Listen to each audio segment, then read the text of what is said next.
Good morning. Thank you for coming out to join us once again. This is our 5th edition of Capital Clarity, and this is my first one going completely without training wheels. So we have a good show for you today. We actually have 2 speakers, and I think both of them exemplify what we're trying to do with Capital Clarity. And on one hand, we want to bring the mystery of what goes on in the legislature and in the government, take that mystery away, get you connected, show you how it works. And our first speaker today will be, I think, doing a great job of that. And then our second speaker will be telling us about some issues that are going on in the legislature. I think I first met our state controller, Woolf, about a year ago at a campaign event. And I was told that his #1 passion was transparency. And I have seen that play out, and it's pretty exciting to see that. I know you can go to, say, the Secretary of State Sunshine website and find out all the campaign contributions. But what he's going to show you today is how to see what happens in your government once the campaigns are over and what they're up to at every level.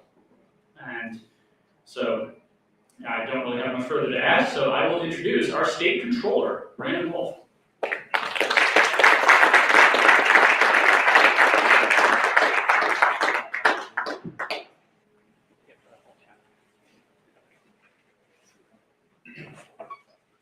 Well, thank you, Brian. Appreciate the invitation and the opportunity to be with you here today.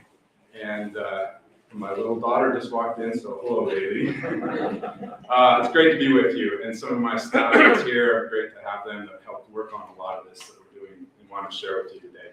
So my name is Brandon Woolf. I've been your state controller for the last few years. I'm grateful to those that supported and what we do in our office. So just a quick, short little, what the controller does and what our office does for the citizens. I'm like the state fiscal officer for the state of Idaho. We pay all the state employees, we pay all the bills for the state agencies. We have a large data center where we process all this information and support our systems. And over the last couple of years, our office has been asked to help with several different projects. When I first became state controller, my very first thing I said, I would love to have a transparency website where we have, and I don't have it here today, and probably some of you have seen this chart that I've shared in the past, but basically it shows the trust of the American citizens of their federal government. And it's been kept from 1958 through today, and it actually reached a high in 1964. It was actually 77%. And as you can only imagine and guess, that percentage today is in the high teens. Now, if I took a percentage in this room, I'm sure it's, I don't know if we'd get one hand raised, right? But the interesting part there is, as the fiscal officer, and where we have all this state data, the passion I always had was, how can we help assist? How can we help open the books and show the data? And so where we have all the state information from our office for all the payments to the state employees, all the expenditures, I push this out, I'd love to have that. So we created a transparency website back, and we went live in January of 2013. But the tough part with all that, it was great and everything, it was all PDFs. It was very static. You could do some searches on it, but we were able to move forward. A couple of years ago in 2019, we went live with, we call it version 2.0. And so that's what this is today. And so how many by raising hand have gone to this site in the past? Wow, great, thank you. So for those that haven't, I'm just going to give a very short little demonstration of the state side, but really what I'll show today is I'm excited to announce what we've done at the local level. So let me just use, and I always do this as my example. We have pre-built reports, we have showcases, public records, all this stuff, but we're used to using Google and doing searches. And so we decided, and our IT staff built this search function, and I typed in, and I know it's hard to read on the screen there, but you may see that, and I typed in FISH, fish. So what the default is to pull open for any state agency, state employee, or job class, which is like a job title, class code. So this, if I clicked on that, I could pull open all the employees for the Department of Fish and Game. I'll just quickly do that. As of last night, there were 685 employees at the Department of Fish and Game. And I can see the employees in alpha order, all their information, and actually their hourly rate. And again, where they work at in the state, which work county. But the one thing with the typing that fish, I have all the employees that have FISH in their first or last name. So we quickly find that. And as you see on there, it has former employees, current employees. We go back for the last 15 years of employee data. And then at the bottom, it will have the job titles. So fish cultures, fish hatchery supervisor, you could go ahead and pull those open and search on that. So just showing you the power of what all the employee information that we have on there. Now the other one that, just to show a quick little example, vendor payments. So I click on this here, and I'm going to type in,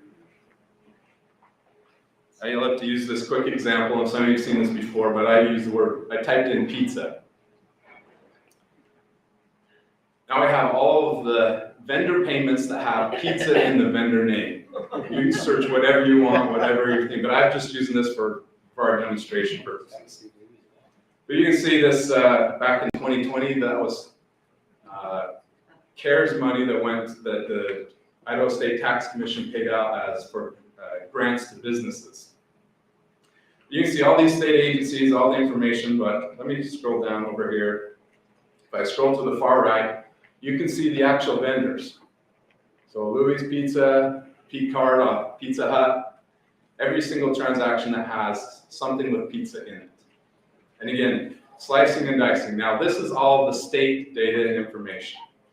And that was, there's a lot there. There's over 90 million rows of data, and being able to slice and dice and get to that is very powerful and helpful. But the piece of what we're wanting to show there is being able to, again, open the books at the state level. When we went live 10 years ago, my vision was always, how could we have not only the state data, but is there an opportunity where we could get the counties, the cities, the school districts, all taxing districts, we could get their financial information and put it in one place as well. There are 44 counties, there's 199 cities, there's 186 school districts and charters, and we use the term local education authority, so LEAs. And then there's over 800 plus other taxing districts throughout the state. So I'm talking cemetery districts, water districts, mosquito abatement, et cetera, et cetera. So the start was, you could go to all those places, and many of them have, the larger ones have websites. And our part was, we did not want to take away from the work that they've done.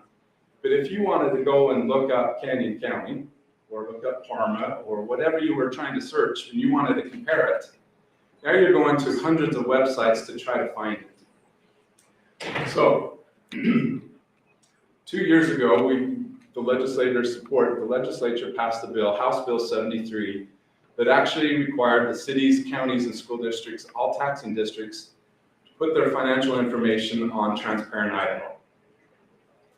What I'm excited to announce, last Thursday, we went live with, as you see here in this middle tile, we have local transparency for local government.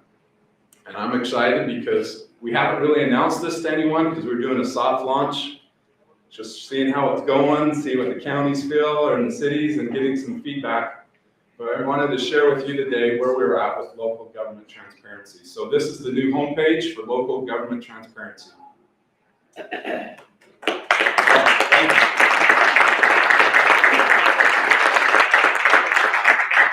What we built here, you have the education, or we call them our mega menus. So you have education, counties, cities, local districts, where you jump right in there and explore data. One of the other things, as we designed and put this website together, we did several focus groups. We jumped in and grabbed various government officials from the locals, but we just grabbed some citizens off the street in various areas throughout Idaho and just said, what's your impact? What would you like to see? And what's important to you? So some of the features and the design of what we put together is based on those focus groups. So you can jump right in and we have all the counties there listed, and so that you could actually hover over. And I grew up down in Franklin County here, down in Preston. If you wanted to grab, I see Representative Nate from Madison County here. Wherever you wanted to grab your canyon, quickly grab that. The other part, we have a quick little carousel. What are the key things that are important? What's the hot topics? Property tax, educational data. Those are the three things we just put on there as a quick carousel. And as I just scroll through this is the same menu as what was up at the top with those mega menus. But being able to, one of the key things that we found was, how do we help the citizens understand the data itself? Not everyone's a CPA. Not everyone spends all day in the budgets looking at this information. So to give some context behind the data itself. And so the far left tiles for education and the county is just learning more about the data itself. And then so go ahead and being able to see these tiles and all the information that's behind there. Well, I want to come back up and just tell a little bit of what we did here. I want to start with the counties first. Again, if you may not know the county, but you know the name, quickly search that way. But one of the key parts of being able to just some basic facts. So we threw in the state size, how many square miles, population, and the budget. So this is the budget for all 44 counties from all of them. Added up was 1.56 billion. But I can mouse over Idaho County. Now I've got the size of Idaho County, how many square miles, the number of people that live there, and the budget for Idaho County. And again, as you see me mouse over, how many can 2C people? 2C? Everyone else 1A?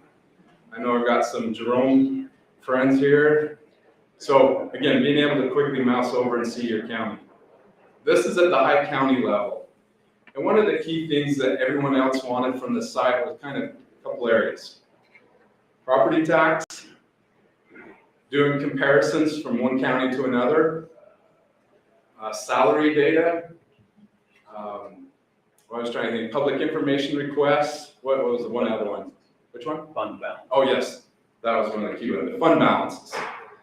So fund balances meaning what's the cash reserves that that entity is sitting on and what they have available. So if you may not know the counties that geographically, but you know by name, you can click on the county. And here's the educational part. But here's starting from the very first part, being able to do comparisons. I know that's very small, but you see all 44 counties from alphabetical, from Ada County all the way through, Kootenai, Canyon, Bonneville, Bannock, the top 5. But again, being able to quickly from expenditures and revenue. I could also quickly just say, well, I just want to click and look at Ada County. Quickly have that.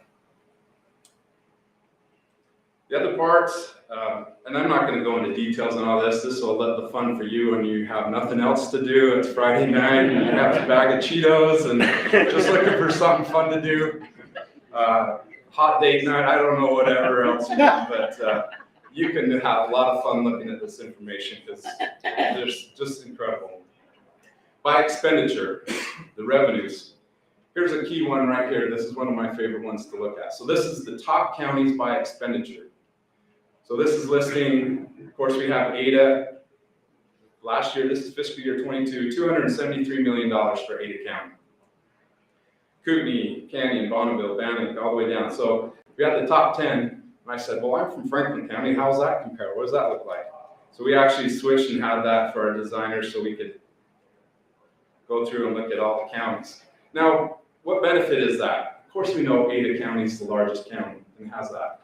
But let's switch it here to a percent. And now I can compare Ada County to Clark County. Clark County has 700 people.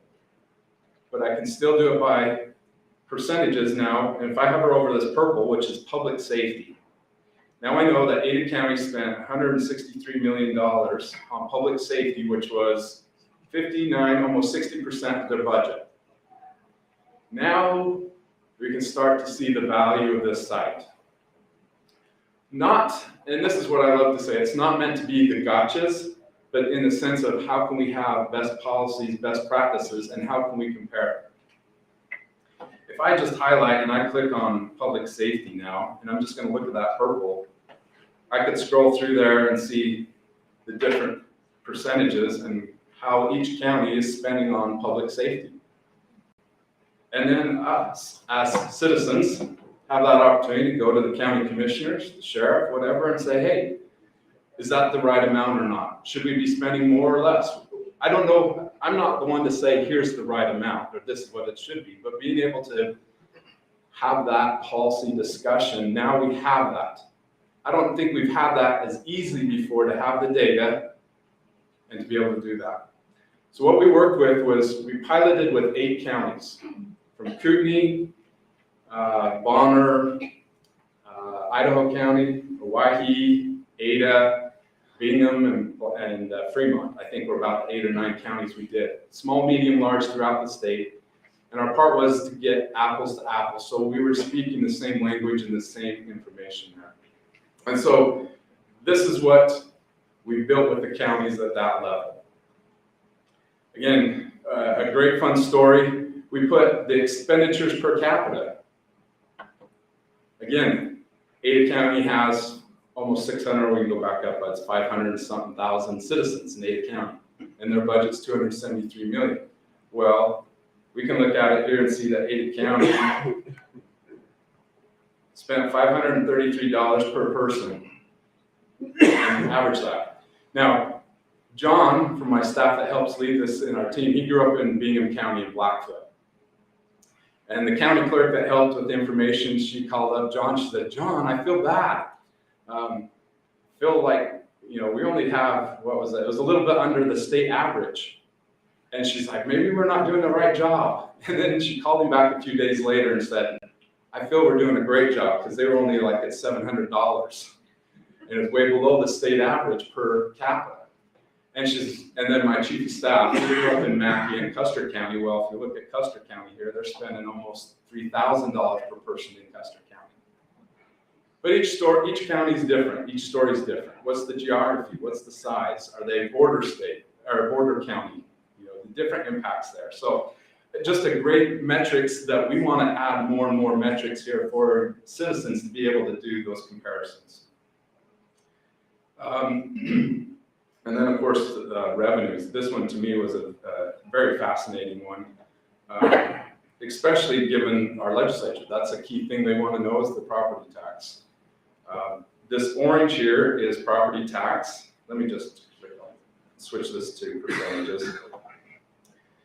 And I'm going to highlight property tax. So this is the percent of that county's budget, their revenue comes from property tax. And again, being able to quickly see that, Madison, I'm curious there, what's going on there. Representative Nate, I don't know, but it's interesting that there's only 14%. Yep. But they have a non-revenue refunds thing there. Is it all the students? I don't know. We'll see. But interesting one. I probably no one here from Clark County. Clark County is our small friends from southeast there. But when I go in and look at Clark County, they have basically they're living off of PIL money, the payment in lieu of taxes. And then you have difference with counties of how much federal land do they have so it can't be taxed, right? So it's all based on all these various counties. Clark County potentially could end up being bankrupt here in a couple of years based on just not having any property tax coming in and relying on PIL money. So just some fascinating things here to compare and look at. I'm going to come back up though, because my time here and keep things and just show you. I've done.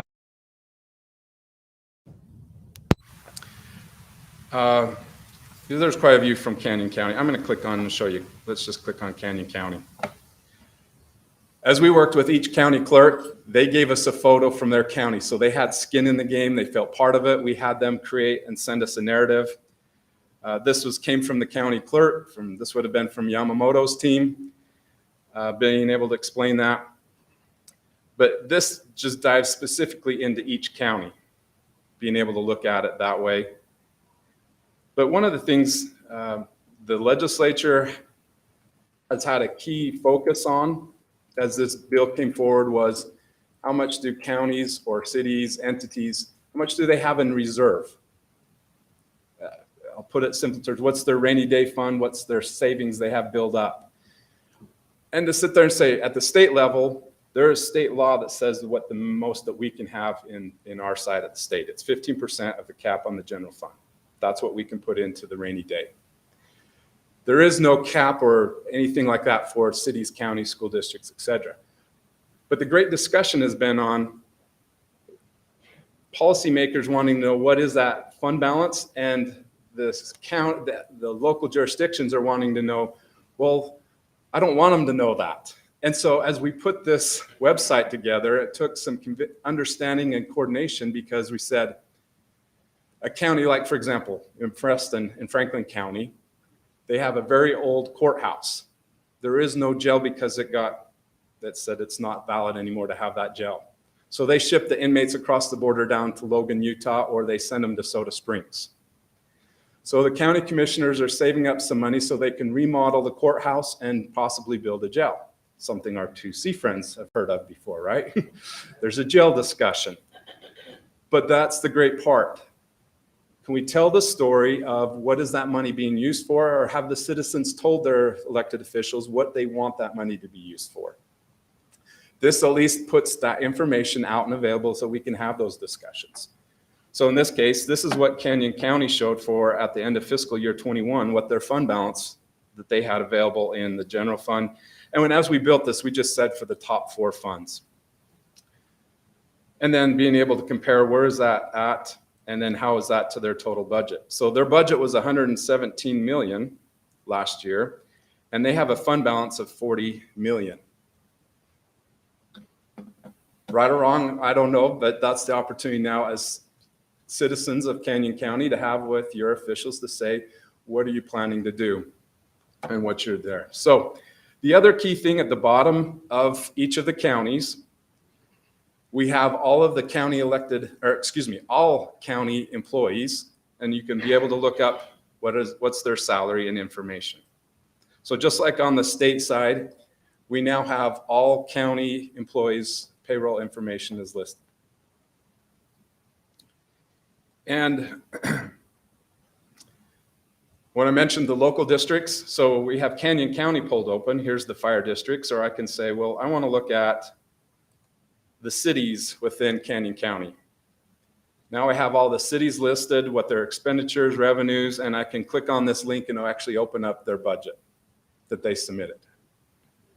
Or I can look at, good job, team. Thank you.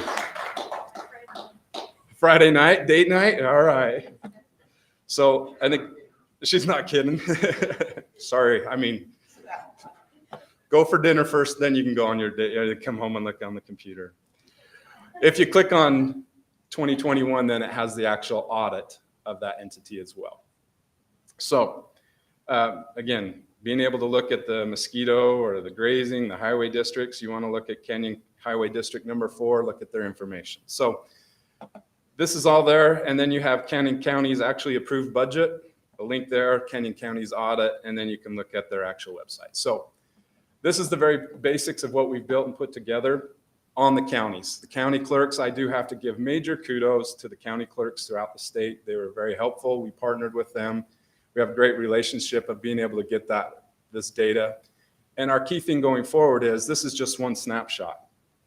If you love to look at data, the best part is having more data, right? So you can compare and see those regression lines, see where the data is trending and how is it going. Before I wrap up here though, let me just talk about the other entities real quick. We've just talked on counties. Our next step, because there's only 44 counties, we really wanted to target on them first and foremost. There's only 44. There's a lot more information we can grab and get from them. There's 199 cities that range from Boise down to, is it Warm River that has 4 people? I'm sure Warm River uses a big, huge ERP system to help manage and keep track of everything. So, or it's on their napkin or whatever. There's a lot of QuickBooks. There's a lot of everything else. So we have partnered with 15 cities, large, medium, and small, to again be able to help. How do we get apples to apples? From a Boise city to Warm River that has 4 people, how do we get those apples to apples? So that's what we're working on, that we say the same nomenclature of how we identify, and so it's consistent as we look at this data. But for the cities I showed you on that bottom, you can look at it that way. The other part with the city data, we do not have their salary information yet, but that's one we're working on. We'll be polling. But you can search by, and again, alphabetical, or you pull open. Let's see, I've got Doug here from Idaho Falls, so let's do our Idaho Falls, right?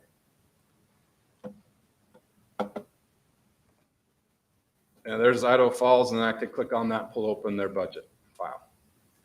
So that's our start with the cities, but we're working to get all of their information that we can start and have just like the counties. That's our next step that John and his team are working on. The other thing, local districts. We have the urban renewal districts. Let me just click on urban renewal. It's at the bottom here. So in there, I think, was there 40, 38? I had at the top, but here's all the urban renewal districts and their information all on one spot there. And then again, if you wanted to search any of the 800 plus local districts throughout the state, again, you can search by all the mosquito, all the airports. There's 2 of them. Search by county, have your information that way. So the big thing there, this came for those, there's probably a small group that knows what it used to be called that central registry. All taxing districts used to submit that to the Legislative Service Office.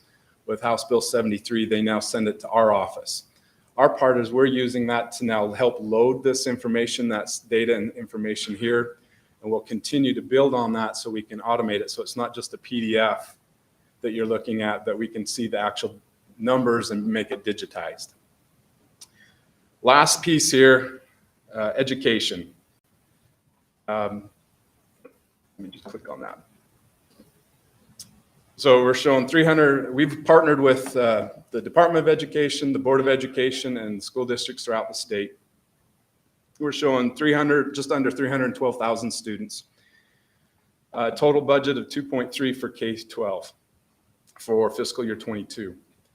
One of the key parts, though, what we built here is we have at an aggregate level, we grabbed from all of the school districts and put all of their information here at an aggregate level. We're currently, John and his team are working on is to get it down by transactional level. So we will have from all the school districts, I think we have around 100 school districts, we have it down, just like I showed you pizza.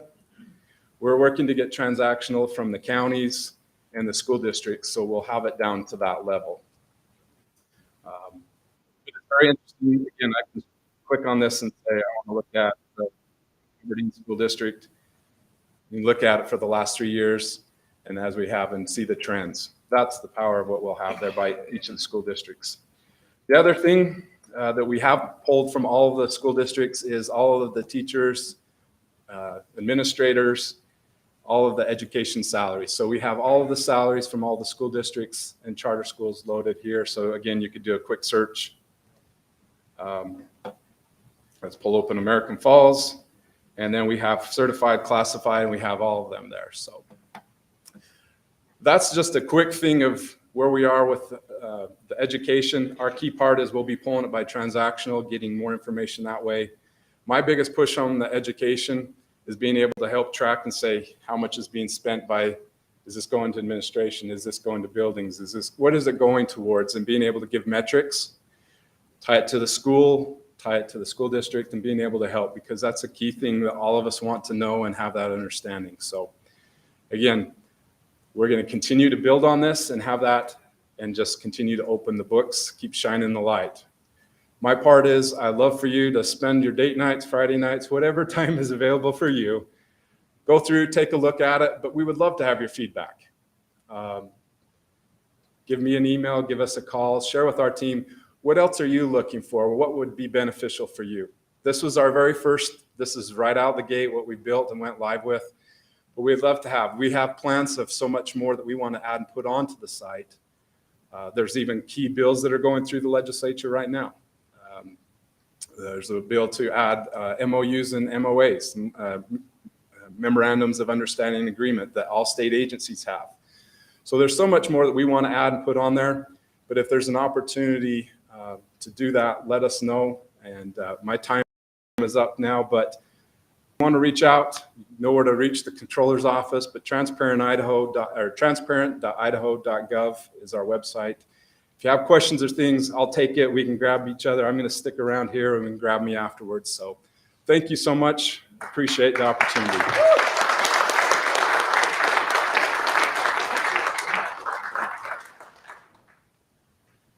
Thank you, Controller Woolf. I recall the first time I did meet him, I think my first question was, what exactly does a state controller do? And as you can see, he is doing the work that we need.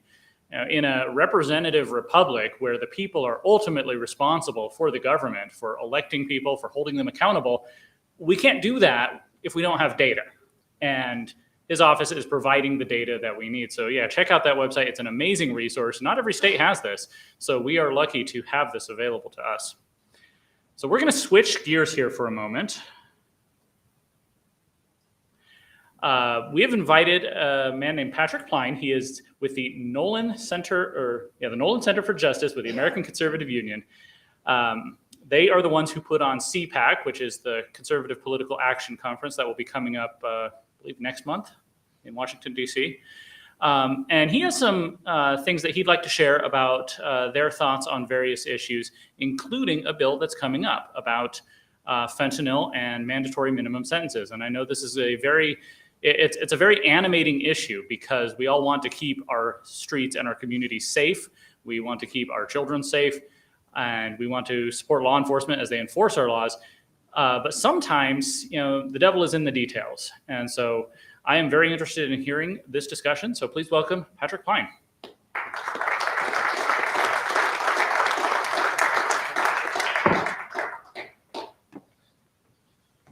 Good afternoon, everybody. Thank you, Brian. Thank you, everyone, for being here. And also thank you all for being so civically engaged. Unfortunately, a lot of folks these days are not. And it's good to have people who care about government and who want to keep our government accountable. As Brian mentioned, my name is Patrick Plein. I'm from the American Conservative Union, also known as CPAC. Real quick, how many people here have heard of ACU, CPAC, know of? Okay, very good. So we've gotten out of DC. Good. So for those who don't know, American Conservative Union is the nation's oldest grassroots conservative organization. We were founded in 1964 by a gentleman named William F. Buckley. And really what we do is we want to safeguard conservative principles. It's not a surprise that the left is after our institutions, is after a lot of things that we hold sacred. And we see this as an opportunity where conservatives really need to lead to hold on to what we cherish. ACU and CPAC, we're engaged on a handful of issues, both in DC and across the nation. I travel to a lot of state capitals and do similar type presentations. Unfortunately, other capitals don't have as many people who are engaged and interested in what's going on in the legislature. So I'm very happy to see everyone here and interested.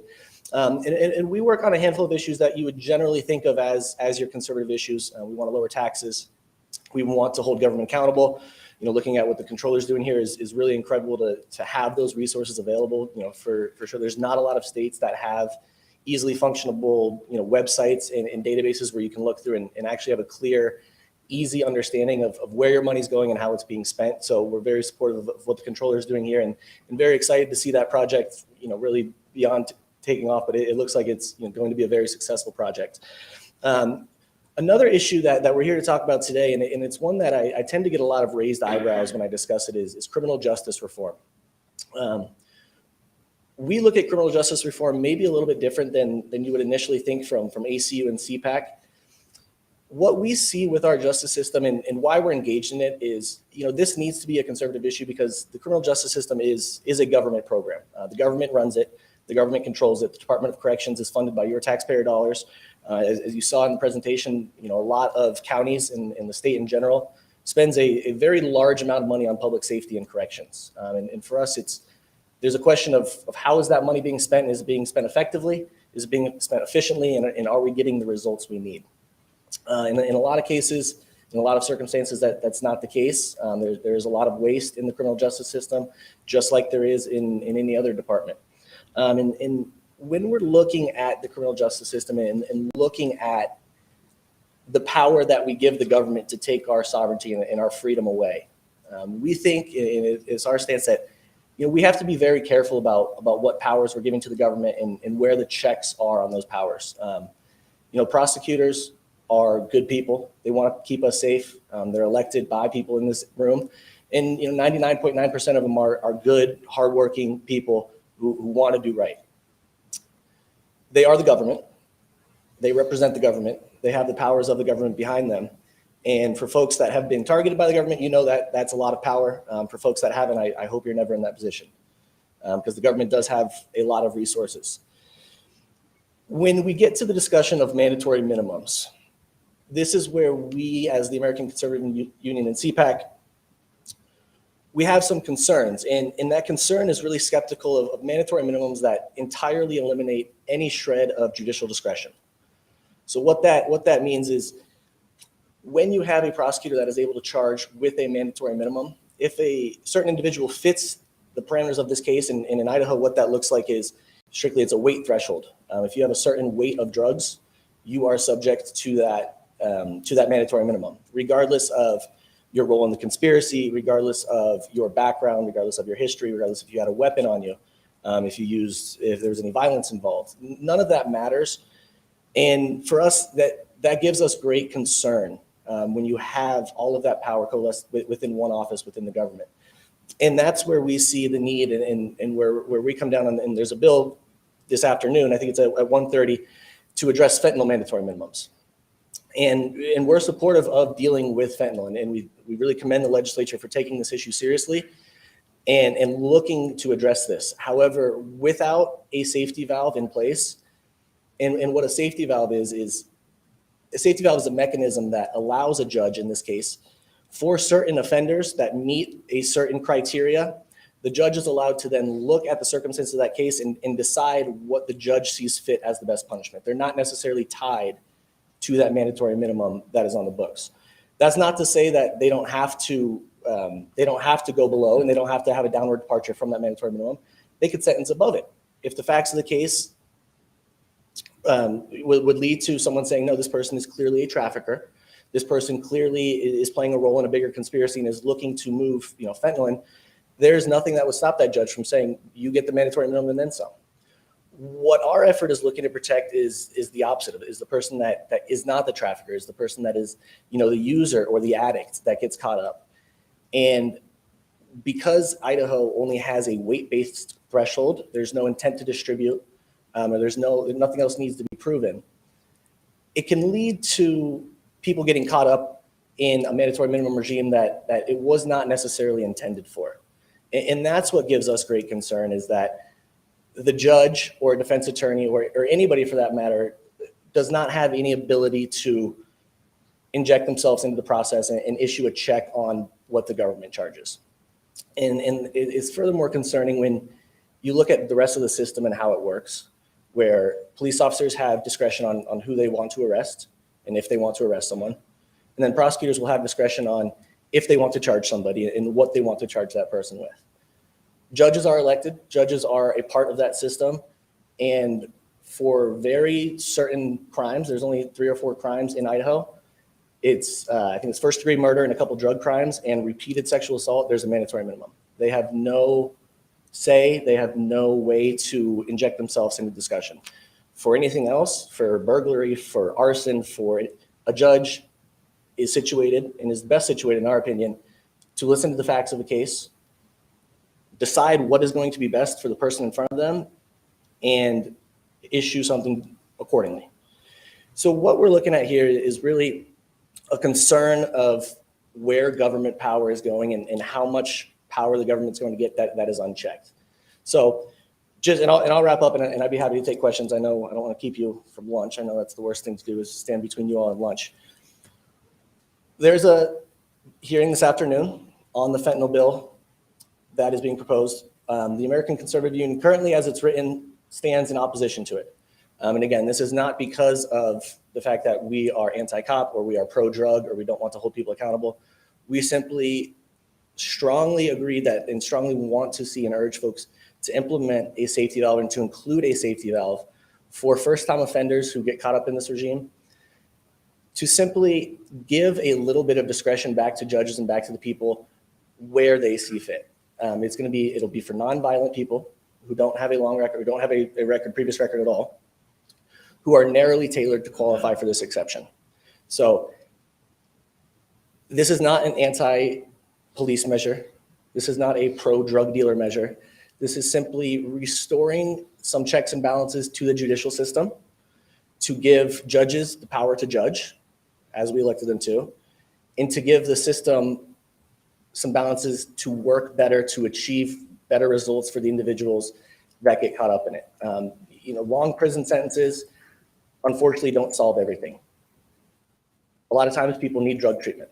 People need anger management. People need classes that give them skills, that give them education. Those don't always happen in prison. A 5-year prison sentence can have somebody coming out much worse than they went in, and that's funded by the taxpayers. If we want to be tough on crime, we need to be tough on the criminals to make sure they do not commit these crimes again. A long prison sentence feels good, and we can pat ourselves on the back and say, we got them, that person's never coming out again. But if they come out in 5 years or 10 years and they're worse for the wear, did we really do our job? And I think that's our question, is these folks that are coming in to the system for the first time, what can we do to get them the help they need so that that is their only time? Once you get in the system for a long time, it's incredibly difficult to come out. And if we can avoid that and we can get people on the right track, they're back in our communities, they have jobs, they're paying taxes, they're supporting their families, and Idaho is a better and safer place for that. So that's kind of our quick pitch on criminal justice. I know it might not be what you normally hear from conservative groups, but we really feel that the check on the Department of Corrections, the check on government, is as important as checks on any other branch of government. We need to make sure that those departments are functioning properly and they're getting people the results that are best for them.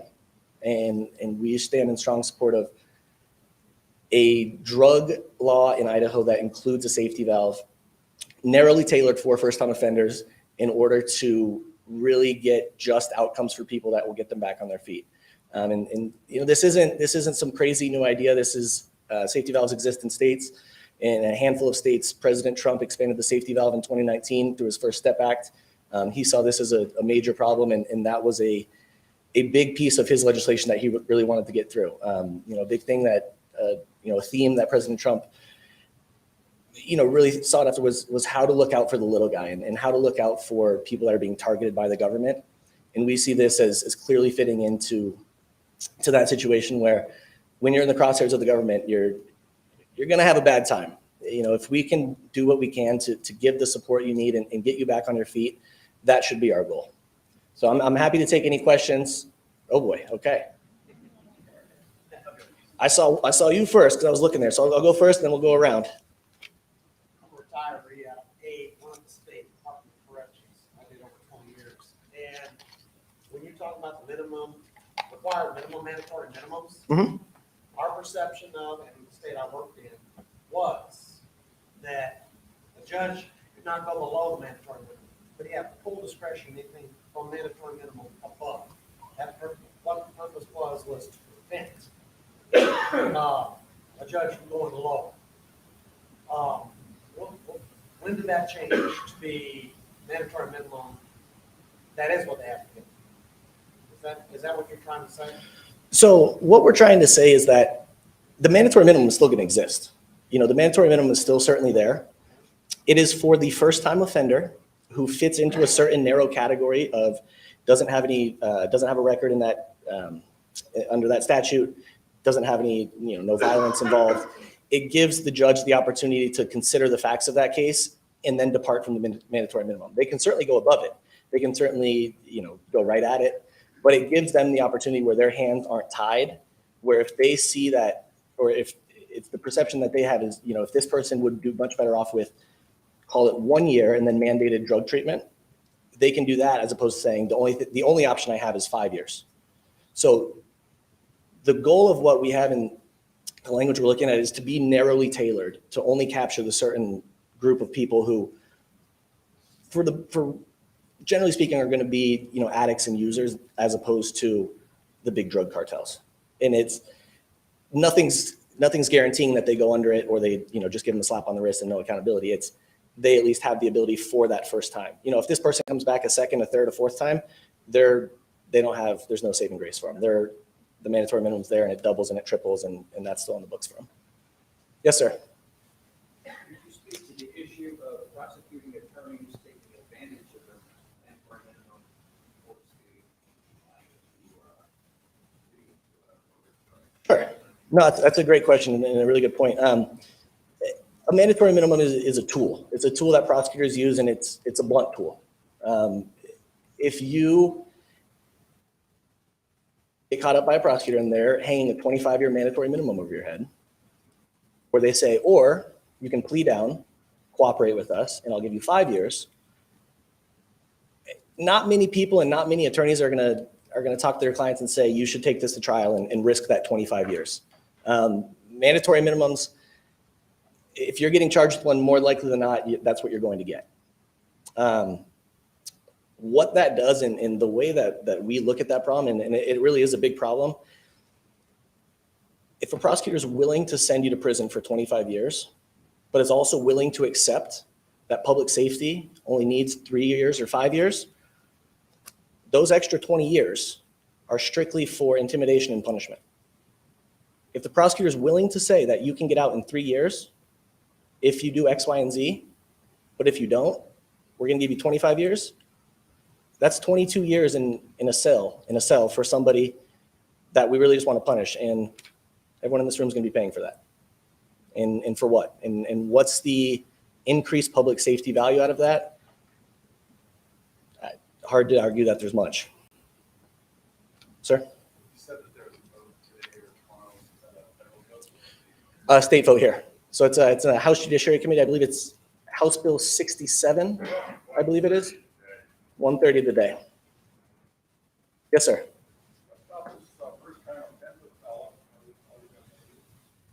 They just got caught. They've been doing it for 3 or 4 years before that. What do you say about that? If you don't get convicted of something in this country, you're not guilty of something in this country, unfortunately. Or not unfortunately, very fortunately.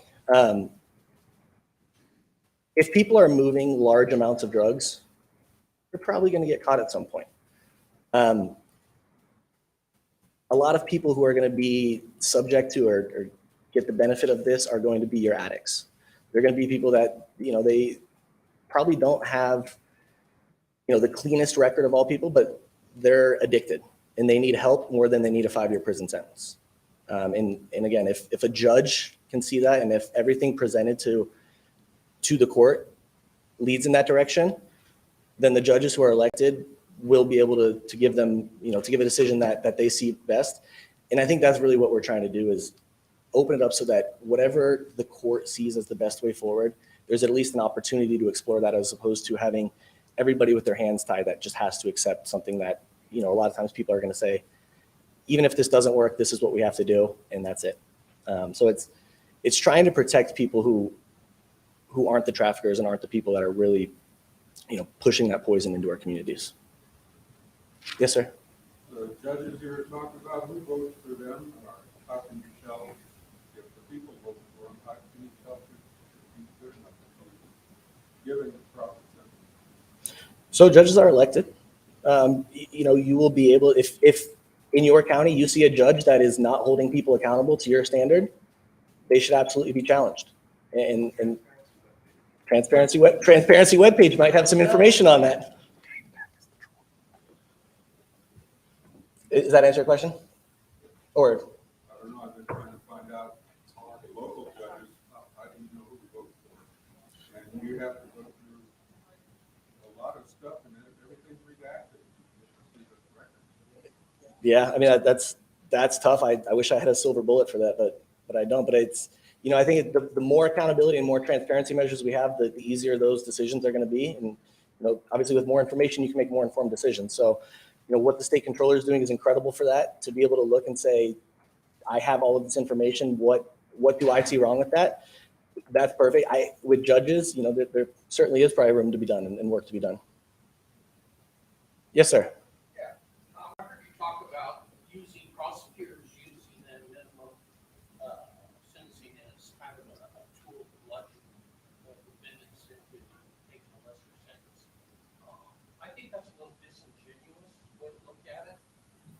Having been in the courts for over 30 years working and having been on the other end, arresting people and then presenting them before the court, PA, before the court, there's a reason why they do that. They do that. You only have so much court space to have trials. Prosecutors can't possibly take everything to trial. You don't have enough court space to it.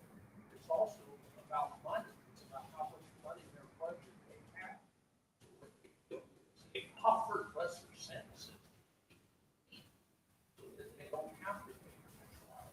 That's a bigger picture.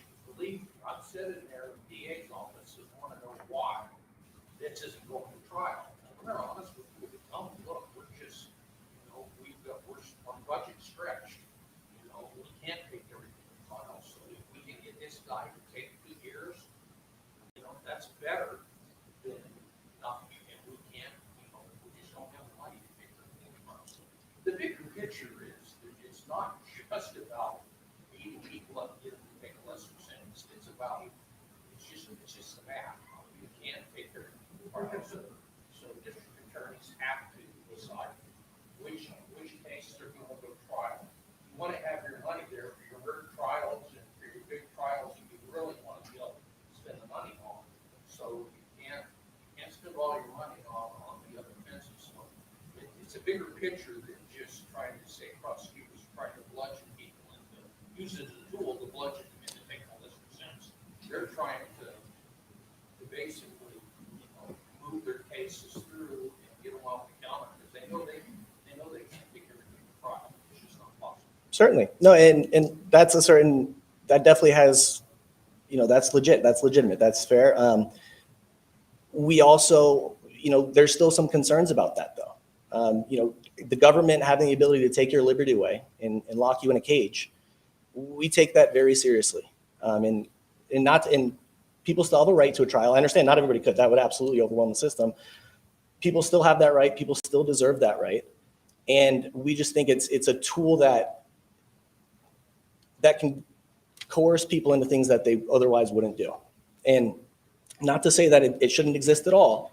It's just we believe that there needs to be some discretion on the other side that can be checked. And I would agree with you on that. I'm not disagreeing with you on necessarily on the bill. And I think law enforcement perspective, I do think that have to be the first time. Right. Absolutely. I'm certainly in favor of looking for time and giving judges some authority. Right. Ability to alter things based on circumstances. I mean, I agree with that. But I just wanted to throw that out there that for a prosecutor, it's a much bigger picture. Sure. It's really about budget and how many they can take to trial and how many they can't. So, Yeah. I mean, I'll just follow and close by saying, people are nuanced. Individual cases are nuanced. Having a one-size-fits-all approach that just rubber stamps things and pushes people out the door it isn't the best way forward. So, ma'am, I think I saw you first. Is there a fentanyl problem in Ada County and or other Idaho counties? There's a fentanyl problem in the United States. There's a fentanyl problem in the United States. China is waging war on American youth through TikTok and fentanyl. And, it's as much of a border issue as it is in Idaho issue, it's an Ada County issue. It's an issue that exists, unfortunately, across this nation. It's not unique anywhere. Yes, sir, in the hat. Totally excited, man. Thank you. Okay, if you're excited, I'm excited. I appreciate you talking about this issue. Now I'm going to kind of blow a little bit off of this. I know we hear a lot about law enforcement, but I'm going to presuppose a couple of things, although I do have the evidence for that. It's been a known fact that the federal government has been gun running for a long time. I'm going to presuppose and make a statement that the federal government is also guilty of drug trafficking itself. So with that, considering our failure of closing the border and allowing drugs to go in, which we all know is happening, and the absolute breakdown of traditional family aren't in fact the statutes and the things that we're trying to do, really just band-aids on the real problem. That creates a reliance on the government and increases the need for mental health, which only empowers the police state overall. And shouldn't the states then be holding the federal government accountable, which is something that they seem to be barreling at on a multitude of levels? I mean, when this gentleman over here is talking about the bigger issue, I think the bigger issue here always goes back to the separation of powers between the federal government and the states, as well as the education of the citizens, and focusing on the root cause of the problem, not just trying to continue to beat people over the head with continual statutory requirements and ultimately undermine the liberty of Americans for all power in government. My short answer to that is going to be come to CPAC and we'll have about 3 days of discussions about all of that. I can't, unfortunately, I just can't answer that quickly, but it's absolutely true. You know, the solutions are found closest to the people and closest to the communities. Relying on the federal government's never going to work, and that's part of why ACU and CPAC is in Idaho, because we know things in DC aren't getting done, or nothing good is getting done, and nothing's getting done efficiently there. We would much rather come here and support true patriots who cherish freedom and are willing to act on that. I believe time is up at 1. Okay, so I'll wrap up. I'll be out in the hallway. I'm happy to answer more questions. I don't want to keep anybody from lunch. Don't want to keep you all too long. Thank you again, Brian, for having me. Thank you all for being here. Thank you all for being engaged.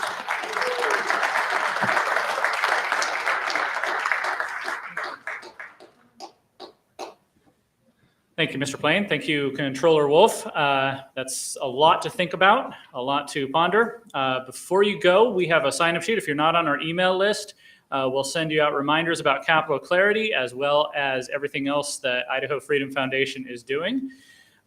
You can also go to capitalclarity.com to see previous episodes, watch the stream of this one, suggest guests. Next week, we're going to have some lawmakers who are working on some important bills. And then the following week, we're going to have the state treasurer, Julie Ellsworth, to talk about her fight against ESG. So we've got some great stuff coming up. Thank you for coming, and we will see you next week.